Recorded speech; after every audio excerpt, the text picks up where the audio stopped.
भारतीय सिनेमा के दमदार एक्टर धर्मेंद्र का 89 साल की उम्र में निधन हो गया है।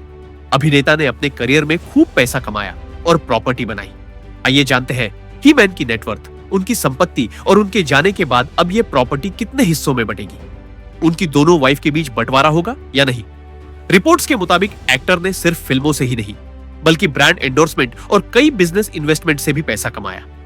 धर्मेंद्र का मुंबई में एक शानदार बंगला, साथ ही खंडाला और लोनावाला में बड़े बड़े फार्म हाउस है। कम ही लोग जानते हैं कि धर्मेंद्र ने फूड बिजनेस में भी इन्वेस्ट किया था। उनकी रेस्टोरेंट चेन गरम धरम भारत के कई शहरों में चलती है और ये उनके सबसे सफल वेंचर्स में से एक है। रिपोर्ट्स के मुताबिक उनकी करीब 400 से 450 करोड़ की नेटवर्थ है। धर्मेंद्र की पर्सनल लाइफ ने हमेशा उनकी 2 शादियों की वजह से ध्यान खींचा है। उनकी पहली पत्नी प्रकाश कौर है, जिनके साथ उनके 4 बच्चे सनी देओल, बॉबी देओल, अजीता देओल और विजेता देओल है। वहीं बाद में उन्होंने दूसरी शादी हेमा मालिनी से की, जिनके साथ उनकी 2 बेटियां हैं, ईशा देओल और आहाना देओल। अब इस परिवार में संपत्ति का बंटवारा कैसे होगा, आइए जानते हैं। कानून के मुताबिक अगर किसी व्यक्ति की दूसरी शादी हिंदू मैरिज एक्ट के तहत अमान्य मानी जाती है तो हो सकता है कि उस शादी को कानूनी मान्यता न मिले।